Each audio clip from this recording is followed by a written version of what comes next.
안녕하세요, 김호준입니다. 속지 마라 자유한국당의 남북 정상회담에 대한 논평을 한마디로 하자면 그렇습니다. 북한의 위장 평화소에 불과하다. 속아 넘어가서는 안 된다. 그런 말 할 수도 있죠. 그런데 그 말이 국민적 공감대를 얻어내려면 전제가 있습니다. 자유한국당이 집권하던 시절 북쪽의 실상에 대해 그럼 있는 그대로의 사실을 얘기해 왔던가. 헐벗고 굶주린 인민, 세계가 어떻게 돌아가는지 전혀 모르는 사회, 전쟁광 미치광이 김정은. 이런 이미지 말고 남한 당국이 북한에 대해 알려준 게 있었던가. 500여 개가 넘는 장마당 500만에 이르는 휴대폰 가입자, 남한 드라마가 유통되고 종전과 불가침 약속하면 왜 핵을 갖고 어렵게 살겠느냐는 김정은 위원장의 면모, 어느 것 하나 제대로 전해진 것이 있었던가. 그런 의미에서 남쪽의 국민들을 상대로 속여온 것은 북한 이전에 자유한국당 시절 정부 아닙니까? 속지 말라는 말이 경각심을 불러일으키는 대신에 자신들에게 부메랑이 되어 되돌아가는 이유가 거기 있는 겁니다. 김호준 생각이었습니다.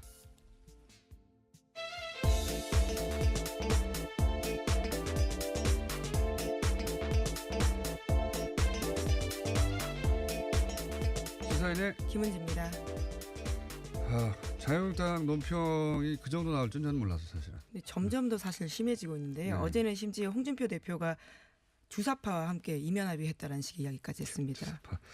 이제 선거 때문에 보수층 결집을 위해서 이제 그렇게 하는 거라고 다들 해석하는데 그게 먹혀야 되잖아요. 근데 이게 안 먹히는 상황이라는 걸 이해를 못 하고 있는 거예요. 네, 당내에서도 굉장히 비판이 많습니다. 남경필 경기도지사뿐만이 아니라 유정복 인천시장까지도요 모두 한 목소리로 비판하고 있습니다. 이게 생각을 해보면 1, 2차 남북 정상회담은 북한에서 했단 말이죠. 그러니까 뭐 도착하는 장면 생중계되고 했지만 나머지 과정은 우리가 보지 못했어요.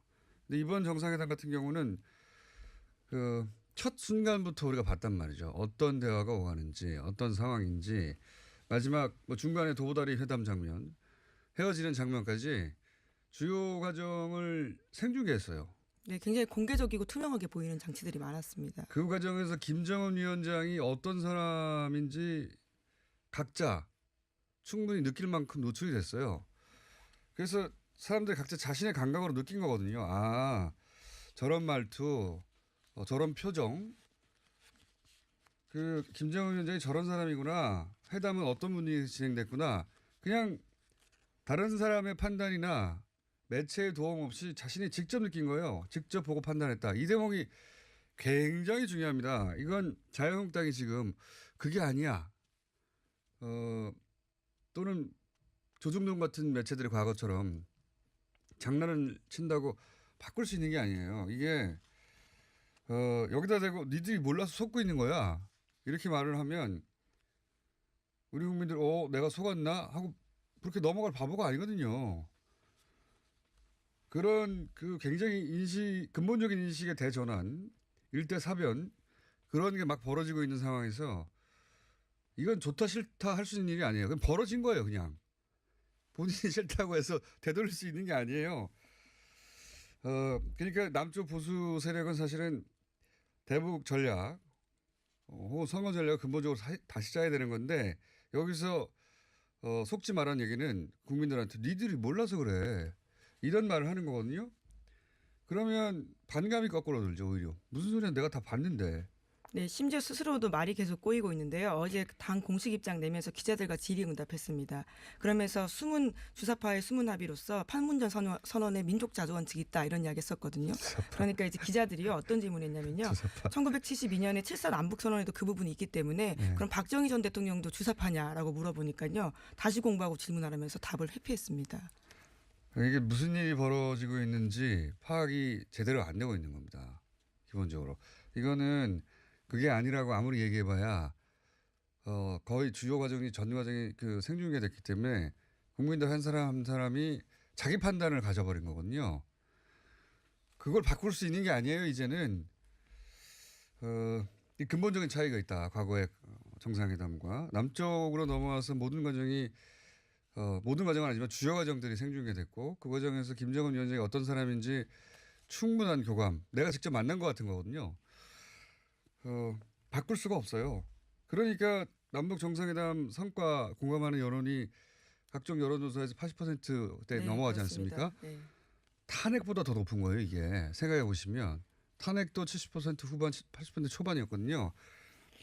무슨 일이 벌어지고 있는지를 모르고 있는 겁니다, 지금. 바꿀 수 있는 게 아니다.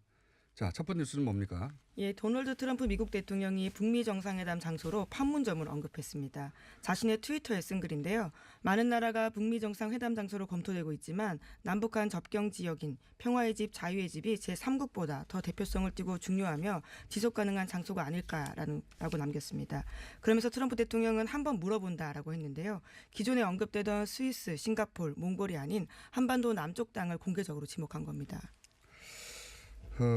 아마도 문재인 대통령하고 뭐 1시간 이상 70분인지 통화했다고 네, 하니까 75분에 통화했다고 하는데. 그때 아마 이제 제안을 하고 트럼프 대통령도 화면으로 다 봤을 거 아니겠습니까? 그러면서 저기 모양 나는데 이런 생각을 해서 이런 쪽으로 가고 있는 것 같은데 이 말을 하면서 트럼프 대통령이 덧붙인 이야기가 아주 재밌습니다. 이게 우리 국내 언론에서는 보도가 안 되는데 그 트럼프 대통령이 이제 그 얘기를 듣고서 본인이 판문점에 대해서 좋은 아이디어라고 생각하는 이유에 대해서 말을 합니다. 네. 문재인 대통령이 그런 얘기를 했다면서 그 아이디어를 좋아하는 이유 중에 하나가 문재인 대통령이 또 얘기했다는 말을 본인 입으로 얘기하는 거예요. 트럼프 대통령 뭐라고 그러냐면 내가 그 아이디어를 좋아하는 이유 중에 하나가 바로 당신이 그곳에 있기 때문이다.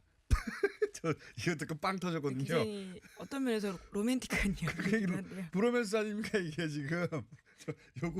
요거를 기사에 전달되는 기사는 아직 못 봤는데 그 문재인 대통령한테 당신이 그곳에 있기 때문이다. 이게 뭡니까 브로맨스지. 빵 터졌어요. 그 본인의 입으로 한 말입니다. 트럼프 대통령이. 판문점으로 될 가능성이 상당히 높아지고 있는 거죠. 예, 트위터뿐만이 아니라요. 정상회담 그러니까 다른 나라 정상과의 공동 기자회견 이후에도 그와 같은 이야기를 또다시 했습니다. 이게 이제 다른 나라 정상과 회담을 하고 나면 항상 북한 얘기를 해요. 다른 나라 예, 얘기. 최근 들어서 특히 그런데요. 예. 이번에는 나이지리아 대통령과의 정상회담 후 진행한 공동 기자회견에서요. 예. 이와 같은 이야기를 또다시 했습니다. 아베, 마크롱, 그다음에 메르켈 나이지리아 대통령 하고 그 나라의 현안을 얘기해야 되는데 북한 얘기를 계속 하고 있고 기자들도 워낙 그런 질문들을 많이 하기도 하고 본인도 하고 싶어해요. 예. 계속 왜냐하면 트럼프 대통령은 본인이 안 좋아하는 질문이 그게 넘어가 버리거든요. 예. 한마디로 하고. 그래서 이 뉴스 나오고 나서 타케민 행정관한테 전화가 왔어요. 예. 만약 판문점으로 결정되면 자기는 어떡하냐고. 왜냐하면 같은 장소에서 완전히 다른 동시에 그 이상의 효과를 내는 연출을 해야 하는 중압감 같은 게 있는 거죠. 네. 예. 굉장히 어려운 거죠. 사실 엄청나게 어려운 거죠. 네, 어제 청와대 의전비서관실과 춘추관실에서 관련해서 여러 가지 고민들을 하고 있다라고도 했는데요. 왜냐하면 본인이 이미 문자가 왔네요. 최대치 아이디어를 낸 상태인데 갑자기 몇 주 만에 그 이상을 해내려고 하면 어렵겠죠. 그래서 제가 뭐라고 답변할게요. 그것은 내가 알 바가 아니다. 확 끊어버렸습니다. 예, 또 탁현민 행정관뿐만이 아니라요. 의전비서관실의 윤재관 행정관도 관련된 아이디어를 내서 큰 박수를 받긴 했습니다. 물론 뭐 다 같이 팀이 했겠죠. 당연히. 예. 상징적인 인물로 하도 그동안 욕을 먹어서 제가 공개적으로 칭찬 2번 연속을 하는데 어쨌든 판문점으로 되면 가장 고통스럽고 어려운 것은 그 의전실이 되겠지. 도대체 어떻게 다르게 할 것인가. 똑같이 하면 그 욕먹을 거 아닙니까? 예, 또 트럼프 대통령도요. 자신이 거기서 하고 싶어하는 이유가 있다라고까지 이야기했는데요. 엄청난 기념행사가 될 거다라고 기대하고 있습니다. 이거 아니죠. 알아서 잘 하겠죠 뭐. 네. 자, 다음 수는요. 네, 그래서 관련해서요. 자신이 또 이와 같은 아이디어를 내뱉었고 문재인 대통령과도 이야기했고 문재인 대통령이 북한에도 연락했다라고도 밝혔습니다. 판문점 물론 뭐 마지막까지 가봐야 알긴 하겠지만 사실 다른 나라에서 하면 그런 효과를 낼 수 없잖아요. 요건 저희가 또 정세현 장관님 잠시 후에 나오시기 때문에 2연속으로 예, 직접 출연하십니다. 그때 이 의미하고 가능성에 대해서 한번 짚어보기로 하겠습니다. 자, 다음 뉴스는요. 예, 마크 폼페이오 미 국무장관이 미국 ABC 인터뷰에서 자신의 방북 목적이 비핵화 가능성이 있는지를 타진하는 일이었다라고 밝혔습니다. 김정은 위원장과 얼굴을 맞대고 1시간 남짓 대화를 나눈 뒤에 그 가능성을 믿게 됐다라고 이야기했는데요. 진짜 기회가 있다라고 생각한다고 밝혔습니다.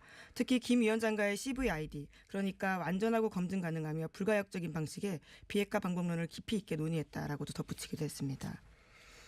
폼페이오 장관은 또 김정은 위원장하고 직접 대화를 하고 나서 우리가 이제 생중계 과정에서 봤던 굉장히 솔직하고 그다음에 직선적이고 자신의 약점을 있는 그대로 드러내고 하는 그런 화법을 통해서 아, 저 사람이 진짜를 말하고 있다 하는 게다가 계속 제가 이게 오고 있지만 틀림없이 중간중간에 직접 답답하면 영어를 썼을 것 같거든요.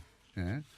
본인보다 물론 훨씬 영어를 잘하는 통역을 돕겠지만 자기가 느끼는 감정을 있는 그대로 표현하는데 직접 말하는 것 이상이 없거든요. 예. 그러면서 폼페이오 장관하고는 폼페이오 장관한테는 자신이 어떤 사람이고 이 일을 얼마나 진지하고 생각하고 있는지 전달이 됐던 것 같고 그래서 예. 폼페이오 장관은 계속해서 지금 그런 인터뷰를 하고 있습니다. 예, 김정은 위원장을 변호하는 쪽에 인터뷰를 하고 있어요. 예. 네, 그래서 김 위원장이 자신의 방북 목적을 정확하게 이해했다라고도 이야기했고요. 또 북한이 지금까지 찾아가지 않았던 대담한 다른 길을 찾을지 결정해야 된다면서 결단을 촉구하기도 했습니다. 그러니까요. 지금 폼페이오 장관은 김정은 위원장을 미국 언론을 상대로 변호하는 쪽의 멘트를 계속하고 있습니다. 예, 또 오늘 아침 조선일보에 따르면요. 워싱턴 외교 소식통을 인용했는데 핵실험과 대륙간 탄도미사일 발사 중지, 풍계리 핵실험장 폐쇄 발표 등은요. 이번에 폼페이오 장관이 갔다 온 다음에 김정은 위원장이 이후에 행보를 한 거다라고도 나오고 있습니다. 죄송합니다. 잠깐 문자를 봤는데 이제 아이디어 고갈을 어떻게 하냐 제가 그런 얘기를 했더니 문자가 의전 관련해서요. 예, 여러 가지 오늘 트럼프 대통령이 헬기에서 밧줄 타고 내려오면 되는데 왠지 푸틴 대통령과 어울리는 장면 같긴 한데요. 머스클린한 모습 많이 보여줘서. 제 생각에는 이것은 뭐랄까요 시민적 아이디어 집단 지성에 도움이 좀 필요한 영역이 아니겠는가.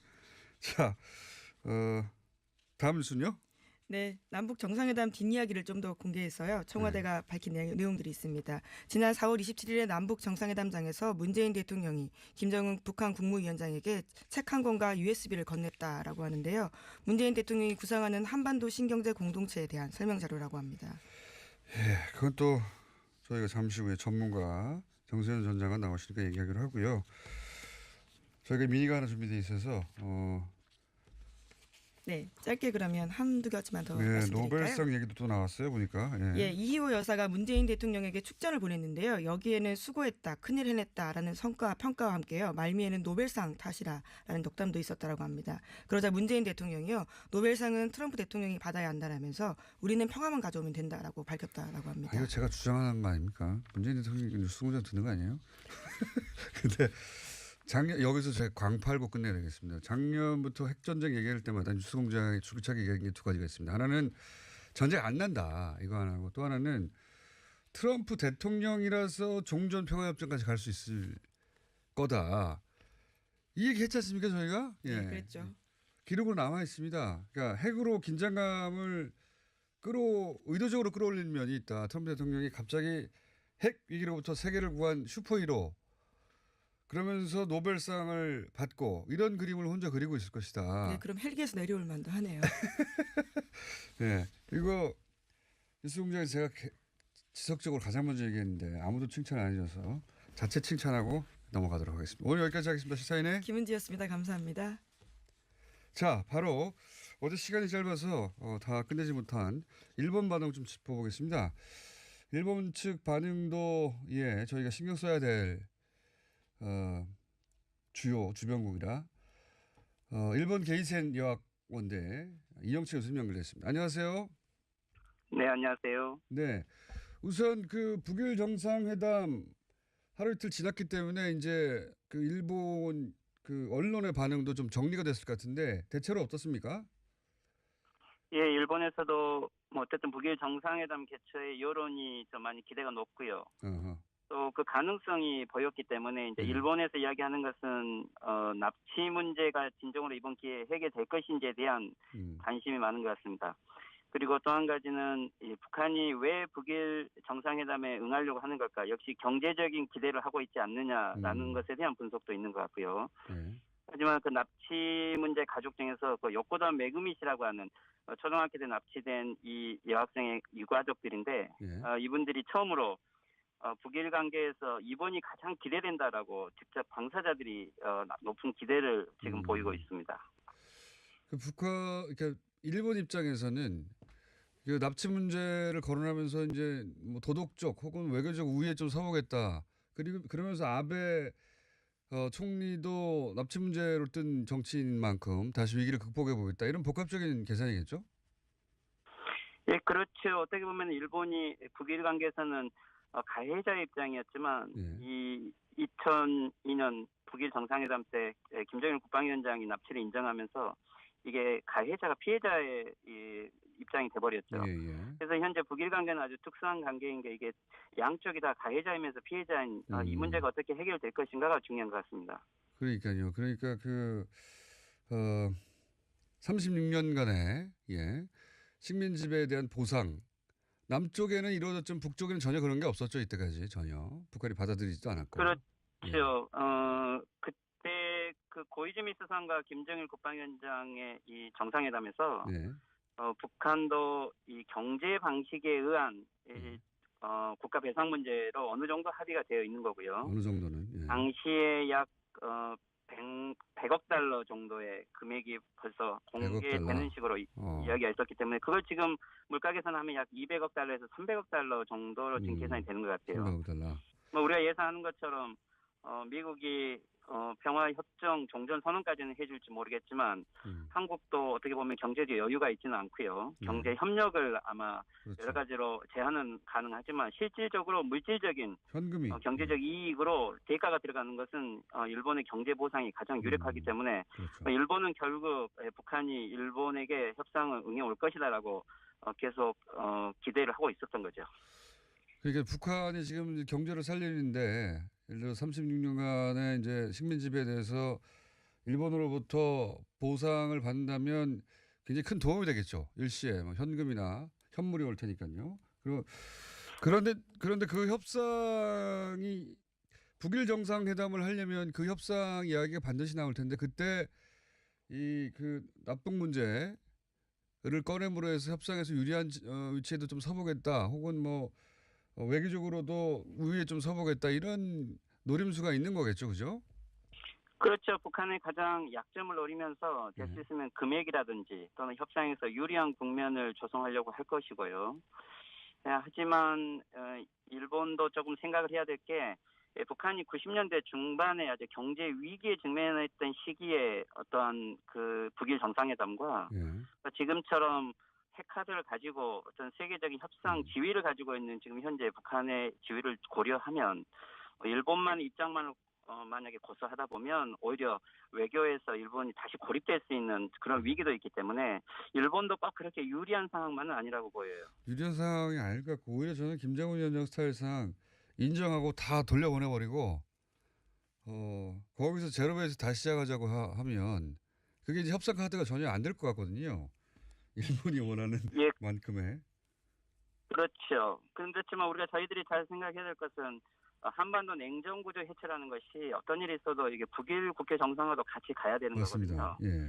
그런데 특히 일본과 북한의 관계는 이런 특수관계로 이성적인 상황에서 양국이 국회 정상화하기는 쉽지 않아요. 그게 아마 저는 70년간 역사에서 보여주고 있고 또 그런 의미에서 지금 남북 정상회담과 북미 국회 정상회담이 있을 때 지금 아베 정권이 아주 약한 입장에 있기 때문에 지금은 수단과 방법을 가리지 않고 북일 국회 정상회담과 또는 경제적인 보상에 응할 확률이 아주 많거든요. 네네. 그래서 아베 정권의 여러 입장은 있지만 이번 기회에 북일 국회 정상회담이 되지 않으면 아주 양국 간의 이 북일 정상회담을 자체적으로 실현하기는 아주 어렵거든요. 그래서 어떻게 보면 이건 절호의 찬스이기도 하죠. 그렇군요. 일본에게도 절호의 찬스인 것 같고. 북한에게도 저럴 찬스 같은데 과거에 일본은 사실 그 남북 분단과 긴장을 이용해서 사실은 일본 정권이 이제 재미를 많이 봤는데 이제는 그 재미를 볼 수 있는 요인이 근본적으로 사라지는 국면 아니겠습니까? 여기서 예, 잘못하면 저희가 그렇죠. 저희가 보기에도 이 만약에 이 북한 문제와 남북한 문제에 의해서 평화협정이 체결되면 예. 일본의 안전보장 요소도 아주 급격하게 변하겠죠. 지금 현재 일본에서 문제 제기하는 것 중에 만약에 평화협정이 체결되고 주한미군 철수되고 유엔 사령부의 역할 변화가 있을 때 일본의 안전보장은 어떻게 해야 되는 거냐라는 것에 대한 문제 제기들도 나오고 있는 거예요. 일본 내에서. 예. 그렇군요. 일본의 고민은 미국하고 북한은 서로 이제 만약에 수교를 한다 치더라도 그러면 수교가 전혀 없는 북한과 일본, 북한이 일본을 향해서 어떤 무료 행동을 할 경우 그럼 어떻게 해야 되냐 이런 고민들을 한다는 거죠 지금.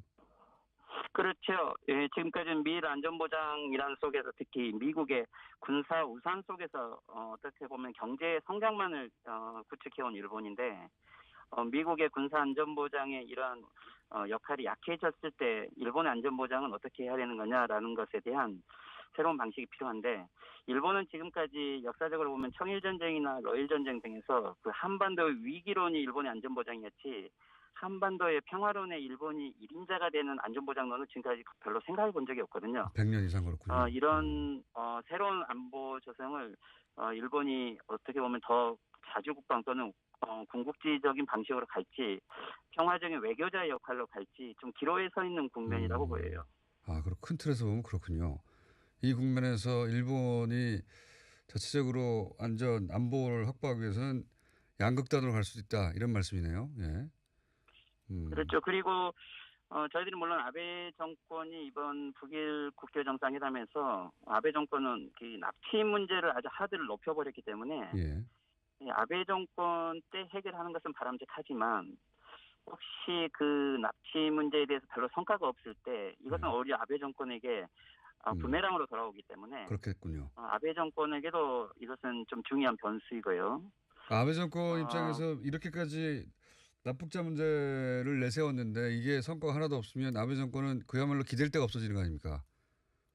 그렇죠. 그리고 끝나겠네요. 지금처럼 지지율이 낮은 상황에서 지금 이 납치 문제를 추진하고 있기 때문에 이후에 그 결과에 일본 여론과 미디어들이 또 어떻게 반응을 할지 좀 불명확한 건 사실이지만 저희들이 한 가지 인정을 해야 될 것은 이 김대중 대통령 때도 이 한일 관계에서 특히 한국과 일본이 동시에 북한에 투자를 해야 된다라든지 예. 남북 관계와 이 북일 관계는 동시 개선이 필요하다는 것이 하나의 발상에 있었어요. 예. 그만큼 이 일본의 참여라는 것은 이 북한의 인프라라든지 경제 안전에 특히 우리 한반도 평화 프로세스의 중요한 요소라는 것을 전제로 하면 저희들이 일본 정권이 이 아베 정권이 됐든지 또는 다음번 신 정권이 되더라도 이 북일 관계를 지속적으로 개선해 갈 수 있도록 사포트해 가는 것은 저희들 한반도의 중장기 이익으로는 아주 중요한 요인이죠. 그렇군요. 정서적으로 감정적으로야 아베 정권이 몰락하기를 바라고 워낙 우리 입장에서는 말도 안 되는 이야기를 많이 했으니까요. 그렇게 생각할 수 있는데 큰 틀에서 보자면 일본에게 계속 역할을 주거나 북일 관계 개선을 위해서 남쪽에서도 노력해 주는 게 현지에서 보는 전문가 입장에서는 굉장히 필요하다 이런 말씀이시네요. 예. 그렇죠. 오히려 지금처럼 북일 관계, 남북 관계 개선 속에서 특히 아베 정권은 아주 약한 입장에서 경제 보상도 또는 북일 관계 개선도 오히려 지금 자기의 지지율을 유지하고 정권을 지키기 위해서 적극적으로 나설 확률이 많기 때문에 오히려 이 지금 현재 정국을 잘 활용하는 것이 중요할 것 같습니다. 알겠습니다. 오늘 말씀 잘 들었습니다. 감사합니다. 네, 수고하십시오. 네, 지금까지 일본 게이센 여학원대 이영채 교수였습니다. 어제 이어서 모시기 힘든 분 직접 스튜디오에 모셨습니다. 정세현 전 통일부 장관님 안녕하십니까? 네, 안녕하세요. 네, 요즘 아이돌 스케줄을 소화하고 계신 분이거든요. 예. 섭외가 너무 어렵습니다. 예. 아이돌은 인물이 받쳐주는 건데 나는. 그리고 제가 시작하자마자 오늘 광 하나 팔아드릴게요. 다들 다른 곳 얘기할 때 이건 제가 입증에 보장할 수 있습니다. 전세현 전 통일부 장관님은 판문점에서 있을 것이다. 이 이야기를 저는 평양을 계속 밀고 있었거든요. 판문점에서 있을 것이다. 싱가포르 얘기 나오고 막 스위스 얘기 나오고 울란바토르 얘기 나올 때 계속 판문점에서 있을 것이다라고 이걸마저 맞춰주시는 제가 인정 안 할 수 없습니다. 네. 광 제가 대신 팔아드렸어요. 아이고 무슨 기분 좋으신 얼굴인데요. 그러니까. 아니 기분 좋은 게 아니라 그 갈 데가 거기밖에 없어요. 거기밖에 없어. 아니 피차 다른 데로 가면은 예. 경호 문제가 복잡합니다. 그렇죠. 남의 나라에 가서 예. 또 뭐 싱가포르 같은 데는 작은 도시 국가인데 예. 뭐 쾌적하기는 하죠. 예. 그러나 이제 경호 문제가 있고 울란바토르는 거기는 뭐 그렇게 시설이 그렇게 쾌적하지는 못할 거예요. 저런 것도 있는 것 같습니다. 워낙 행사가 멋지게 진행됐잖아요. 근데 이제 다른 나라에서 하게 되면 이 판문점과 같은 상징성도 없고 그림 연출이 잘 안 되지 않습니까? 아무 의미가 없죠. 네. 그러니까 판문점에서 하면은 그야말로 종전을 선언을 한다는 의미가 있고 바로 그 양 정상이 거기에 다시 나타난다는 게 그 좀 김정은 위원장이 절실히 바라는 게 종전 선언하고 네. 평화협정으로 넘어가는 거. 그래서 북미 수교로 연결되면은 그러면 핵은 얼마든지 내려놓겠다 이거 아니에요. 네. 그러니까 그 소위 비핵화를 할 수밖에 없도록 만들어주는 북미 수교. 그리고 북미 수교가 법적으로 불가피한 상황을 만드는 평화협정. 평화협정이 시작되는 입구인 종전선언. 그 판문점에서 했죠. 네. 근데 이제 초반에 판문점이 초반에 거론 데다가 거긴 안 된다고 했던 이유가 뭘까요? 미국 쪽에서 이제 판문점 진작에 거론됐다가 배제됐다고 했던 이유는 초반에는 뭐였을까요? 미국이 이번 정상회담을 통해서 판문점의 그 시설이라든지 이런 것을 제대로 지금 육안으로 확인하기 전에 그 미국 사람들 머릿속에는 그 아주 군사정전위원회 시절에 시달리던 그 북한과 말싸움하던 그런 저 기억이 훨씬 더 많으리라고 봐요. 보안도 제대로 안 되고. 그렇죠. 예. 예. 그런데다가 이제 그런 것 때문에 그러다가 이번에 실제로 그 남북 정상회담 오는 과정에서 보니까 여러 가지로 그 편의 시설도 좋고 쾌적하고 그런데다가 뭐니 해도 이 프레스 센터가 프레스 센터가 굉장히 중요합니다. 그렇죠. 그런 중요한 일을 할 때는 프레스 센터를 바로 그 킨텍스에 차릴 수 있다고 그러는 거. 판문점에서 상당히 가까운 거리 아니에요. 그래서 국제적인 스포트라이트를 받을 수 있게 트럼프로서는 아주 좋은 그 위치가 판문점이에요. 그러니까 평양만 해도 평양에서 회담을 할 경우에 뭐 그동안에 백화원 초대소에서 찾아와가지고 회담을 했지만 그 근처에 프레스센터를 만들자니 프레스센터에서 고려호텔에 프레스센터를 만든다고 하는 경우에 평양에서 그 고려호텔과 그 백화원 초대소는 조금 뭐랄까 불편하다고 그러고 외신 3,000명 수준 이런 게 안 되는 있고, 거죠. 그다음에 그 교통수단이 갑작스럽게 그 동원할 수 있는 그런 정도의 그 차량이 거기는 없죠. 택시는 요즘 많이 있다고 그러지만 남쪽은 뭐 여기 상주하는 미국의 언론사들도 많이 있고 바로바로 자기 이 프레스센터와 자기 본사를 수시로 왕래하면서 취재할 수 있고 그다음에 그 송출을 하는데도 이게 훨씬 편하기 때문에 결국은 기술적인 이유로도 판문점으로 오고 싶어 하지 않겠나 트럼프로서. 기술적으로는 그렇고 또 상징적으로도 그렇고 연출되는 거 보니까 멋지기도 하고 저는 그런 생각을 했을 것 같아요. 이게 김정은 위원장하고 문재인 대통령 같이 북한으로 한번 넘어갔다 다시 넘어갔지 않습니까? 그 트럼프 대통령은 거기서 북쪽으로 넘어가가지고 걸어 올라간다든가 우리 그러니까 예를 들어서 그 합의가 잘 되면 거기서 북쪽 그 평화의 집 반대편에 있는 게 뭐였죠? 통일가. 통일가. 예. 거기 가서 무슨 행사를 한다든가 그런 것도 생각하지 않을까요? 근데 거기는 그 건물이 우선 단층이고 그래서 이 공간이 그렇게 그 많지 않을 겁니다. 예. 그렇다 하더라도 그런 상징적인 퍼포먼스를 하고 상징성은 있죠. 예, 상징성은 있지만 그 올라갔다 오는 것도 방법이 있는데 들어가서 뭐 별로 그렇게 할 게 없다. 아니 할 게 없죠. 어차피 회담하러 와야 되니까. 뭐 하여튼 똑같이는 안 할 거 아닙니까? 아니 뭐 이것도 맞으면 또 곤란한데. 이것도 맞으면 아니 어떻게 하냐면 점심 식사를 해야 될 테니까 맞으면 곤란한데. 그 통일각에다가 이제 그 냉면을 또 차려놓고 예. 근데 미국 사람이 냉면 별로 맛이 없을 거예요. 그러나 오찬을 거기서 잠깐 초청해서 오찬하는 것도 예. 환영 오찬식으로 예. 극소수만 그렇게 하는 그것도 뭐 방법일 수 있죠. 그건 이제 북쪽에서 알아서 할 일이에요. 하여튼 상징적으로 북쪽으로 한번 넘어갔다가 거기서 좀 머물다가 올 수도 있겠다 이런. 예. 그러니까 회담은 평화의 집에서 하되 예. 점심시간에는 그 분계선을 넘어서 예. 김정은 위원장이 이제 같이 올라가서 점심 식사를 하고 내려와야 되는데 뭐 맥도날드 햄버거 먹으면서 회담하겠다고 그랬으니까 햄버거 차려놓고 대접하는 것도 방법이지. 그럴 수도 있겠죠. 예. 거기서 문재인 대통령이 등장할 포인트가 있을까요?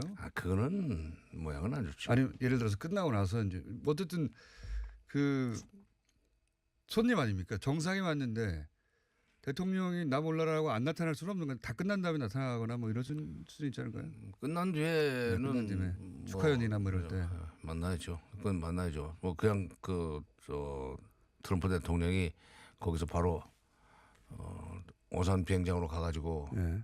돌아가야 하는 건 좀 그렇고 근데 청와대에 들어가서 경과 설명이라고 그럴까 뒷얘기도 좀 해주고 떠나야 돼요. 우리 대통령만 김정은 위원장 만난 뒤에 한미 정상회담을 올 것이 아니라 트럼프 대통령도 김정은 위원장과의 회담을 끝낸 뒤에 문재인 대통령한테 여러 가지 상황 설명도 해주고 만나 보니까 이거 남북미 정상회담을 반드시 해야 되겠다든지 아니면 김정은 위원장과의 그 대화 과정에서 결국은 이 평화협정 문제를 그 논의하기 위해서는 중국을 같이 포함시켜서 사국 정상에 한번 만날 필요가 있다는 얘기 같은 것은 청와대 가서 해야죠. 그 얘기를 하고 가야지 그냥 가버리면 됩니까? 3자 가능성이 높습니까? 4자 가능성이 높습니까? 지금 3자 얘기도 계속 나오기 하던데. 3자 이게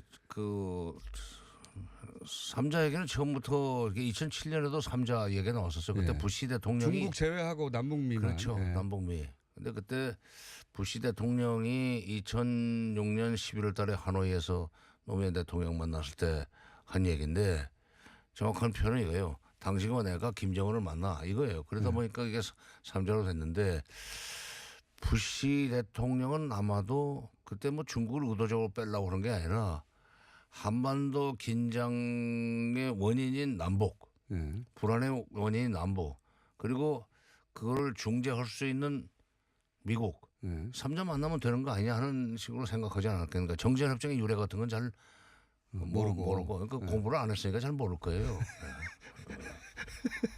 아니 뭐 거기서 3자 얘기가 나온 것이다. 그렇죠. 출발은. 그러니까 역사가 있군요. 그런 식으로 얘기가 됐고 그 이듬해 그 2007년 9월이죠. 그때는 시드니에서 다시 또 한미 정상회담이 열렸는데 이 국제 회의 열린 계기에 그때는 이제 10월달에 그 평양에서 남북 정상회담을 하기로 일정이 잡혀 있는 상황에서 9월달에 한미 정상이 만났죠. 그때 다시 작년 11월달에 했던 얘기는 아직도 유효하니까 이번에 김정은 만나면 그 얘기를 좀 진전시켜 봐라. 그리고 곧 10월 3일날 베이징에서 끝난 6자 회담에도 결국 그 3자 얘기가 또 들어갑니다. 근데 거기서도 3자 중국에서 하는 행사이기 때문에 거기서 이제 3자 또는 4자 정상이 그래서 4자로 좀 확대가 되죠. 그게 이번에 판문점 선언에도 그냥 그대로 남북미 또는 남북미중으로 이제 표현이 됐는데 남북미를 굳이 거론한 걸 보면 남북미 3자 간의 합의로도 끝낼 수도 있다 이런 생각을 하고 있는 거죠 지금. 미국에서 그러니까 그 유래가 이제 원래 그런 거 그 부시 대통령이 2010년 전에. 2006년, 2007년 두 번에 걸쳐서 했기 때문에 미국으로서는 특별한 이유 없이 그걸 수정하기가 어렵고 이제 북한이라든가 중국이 강력하게 우리가 빠지면 안 된다, 중국이 빠지면 안 된다는 특히 얘기를 중국이- 하면은 뭔 얘기는 적어 들어가야지. 3자 얘기는 미국에서 먼저 꺼낸 거란 말이에요. 그러니까 무슨 소급해서 부통령이 아무것도 모르는 사람이었다는 걸 인정해야 되는 문제가 있죠. 아하. 아무리 전임 대통령이지만 미국에서는 3자 입장을 두 차례나 네, 이야기했기 했고, 때문에 네. 아하. 미국에서 나온 얘기군요 3자가. 그래서 미제예요 그게. 갑자기 훅 들어오시나 모르겠습니다. 항상 이런. 아니 우리나라 사람들은 그 미제 좋아하기 때문에 그러나 이게 이치로 봐서는 평화협정 문제를 논의하려면은 결국은 중국이 들어가야 돼요. 정전협정에 분명히 서명 당사자인데. 이치로 보면 4자인데 미국 입장에서는 역사적으로 보면 3자를 몇 번 거론했기 때문에 3자를 미국이 주장할 수도 있고 그렇죠. 미국이 강력히 주장하면 뭐 우리는 하는 거죠. 예. 근데 그렇게 되면은 그 평화협정 이후에 예. 이후에 중국과의 관계나 이후에 중국과의 관계가 아니라 평화협정 체결 이후에 그것을 보장하는 여러 가지 국제 협조 체제가 구축이 돼야 되는데 이제 그게 평화 체제입니다. 중국이 삐질 수도 있겠군요.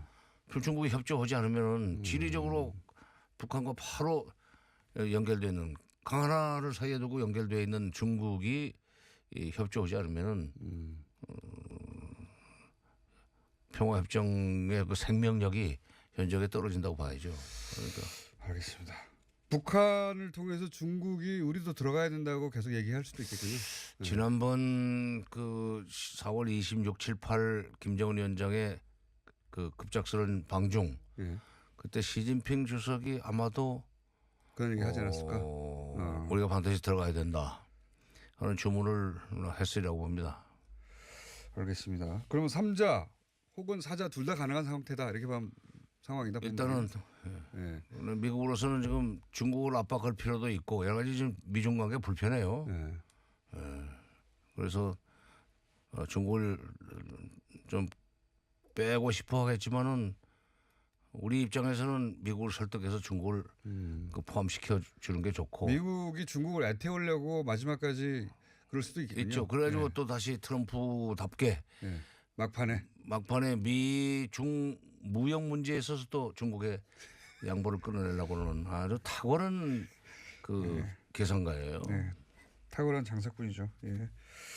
알겠습니다. 이건 어떻습니까? 이제 가장 궁금한 게 결국 이 문제인데요. 북미 정상회담을 하면 평화 협정으로 바꾸자. 그러고 나서 정전 협정을 평화 협정으로 바꾸자. 그리고 북미 수교를 하자. 체제 보장을 한다. 뭐 이런 쪽을 북한에서는 당연히 원하는 것이고 미국에서는 그 소위 말하는 CBID 완전히 폐기해라. 이거 두 개를 교환해야 되는데 한쪽은 말로 할 수 있고 한쪽은 물리적 시간이 오래 걸리는 일 아닙니까? 이거를 뭐 예를 들어서 리비아식이니 또는 뭐 빅뱅이니 한 번에 다 해결하라고 하면 현실적으로 한 번에 할 수가 없잖아요. 말씀하셨다시피 2년 정도 걸린다면서요, 이게.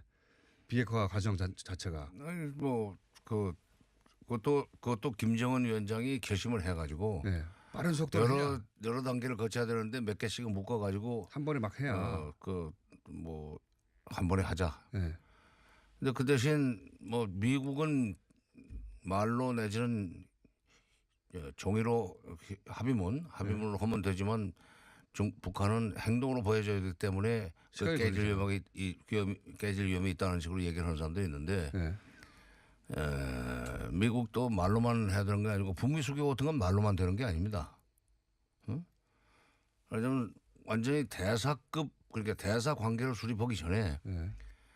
과거에 미중 간에 그러니까 닉슨 대통령이 중국을 방문하고 난 뒤에 72년에 방문하고 79년 1월 달에 수교를 할 때까지 약 7년 동안 꾸준히 준비를 해서 이제 일반 대표부 네. 먼저 교환하고 그다음에 그것을 대사관으로 습격시키는 그런 식의 과정을 그게 7년이나 걸렸습니까? 7년 걸렸죠. 어, 근데 또 90년에 한소 수교할 때, 예. 92년에 한중 수교할 때, 88년, 9년 그때 협상을 시작을 해가지고 대사관계로 가기 전에 무역 대표부란 걸 교환했었어요. 우리도 한소 간에 그다음에 한중 간에. 네. 실제로 무역 대표부에 나가 있는 대표는 그 기업인이 아니고 네. 우리 외무부의 뭐 최선도 차관급 외교관들이 대사들이 갔었습니다. 고위 관료 갔군요. 그쪽에서 미중 간에도 일반 대표부 교환할 때 베이징에서 근무했던 것이 아버지 부시였었어요. 그런 정치인들이 가니까 그런 일반 대표부 내지는 무역 대표부 하지만 실제로는 사전에 정치나 교환하고 외교관들. 그다음에 네. 저쪽으로 그 수교로 대사 관계로 대사 교환으로 대사급 외교관 대사급 수교로 넘어간다. 그걸 적어도 한 2단계 정도 생각할 수 있죠. 그러니까 몇 년 그게 뭐 보통 금방 되는 게 아니군요. 그것도 그거 금방 할 수 있죠. 결정하면 금방 할 수 있는데 다른 나라 전례는 몇 년씩 걸리기도 했었다. 다만 이제 네. 북한은 금방 할 수 있는데 네. 미국이 이제 그런 그런 과정을 밟으려면 미국이 그동안에 북한에 대해서 내려놓은 여러 가지 국내법적 그 조치들이 있어요. 네. 그게 한 7, 8개 될 겁니다. 아. 그거를 이제 그 폐기하는 과정을 거쳐야 되는데 북한은 그 최고 결정권자가 결심하면 되는 나라지만 네. 미국은 의회에서 그게 다 심의가 되고 통과가 돼야 되는 관계로 네. 거기서 시간이 걸릴 겁니다. 그러니까 미국도 한 번에 할 수 없고 북한도 시간이 걸려서 어차피 맞교환하게 돼 있다 이런 말씀이시네요. 네. 그러니까 미국이 오히려 지금 북한은 뭘 빨리빨리 할 수 있는 그런 그 체제인데 미국은 절차를 무시하고는 안 되는 나라인 관계로 트럼프 재선 꼭 돼야 되겠네요 이거. 아니 대선만이 아니라 지금 당장에 11월 달 그 거기 총선이죠. 중간 선거에서 의회를 트럼프 지지 세력이 장악을 해야 돼요. 그것까지 저희가. 그래야 이게 국회에서 다수가 돼야. 이 트럼프 대통령이 10월 달에 제가 알기로는 그 노벨상 발표되는데 그거 노벨상 받게 해줘야 될 것 같은데요 저희가 운동해가지고 11월 달에 중간 선거에서 공화당이 조금이라도 이겨야 되는 거 아닙니까? 조금이라도. 그래서 저 대사급 수교로 건너가기 위해서는 그런 국내 법적 조치 또 절차를 반드시 거쳐야 되기 때문에 거기에 기술적으로 시간이 필요합니다. 근데 그게 2년 안에 안 될 가능성이 있다는데 이제 문제가 있죠. 북한은 오히려 결심하면은 2년 만에 되는데 뭐 비핵화 얼마든지 빨리빨리 그 정말 해치우는 식으로 할 수 있는데 미국의 시간이 걸릴 거예요. 이제 거기서 트럼프의 국내 정치적인 어떤 장악력이나 수완이 이제 발휘돼야 되는데 약속했는데 아무리 대통령이지만 미국에서는 마음대로 못하니까 그게 시간이 걸려가지고 거꾸로 북한 쪽에서 약속을 지키고 싶은데 1대1로 그게 또 지연돼서 이거 생각하기 굉장히 괴로운 전망이네요. 그러니까 뭐 그 트럼프 대통령이 인사하는 걸 보면 바로 그냥 그 회의도 안 하고 거기는 인사수석도 없는지 없이 그냥 트위터로 바로 그냥 자르고 임명해버리면 끝나는 거 아니에요. 근데 그것까지는 되는데. 그렇죠. 의회를 거쳐야 되는. 의회를 거쳐야 되는 그 과정은 법적 절차를 반드시 거쳐야 되는 문제가 있어가지고. 굉장히 어렵네요. 어렵다고 해서 비관할 건 없어요. 하지만 트럼프가 미 의회에 지금보다는 영향력이나 장악력이 더 있어야 되는 거는 그래야 쉽게 되는 건 맞네요. 확실히. 그러니까 지금 이번에 우리 국민들 정서나 여론이라는 것도 처음에는 북핵 문제 해결 가능성이 별로 없다고 생각을 하고 남북 정상회담 해봐야 별것이 없을 거다는 식으로 부정적으로 생각했던 여론이 평창 훨씬 올림픽도 높았다가 얼마나 뭐라고 그랬습니까 그때. 그러다가 이 막상 남북 정상회담이 되는 걸 보고 잘 끝나고 나니까 한 80% 이상이 지금 그렇죠. 지지한다는 거 아니에요? 네.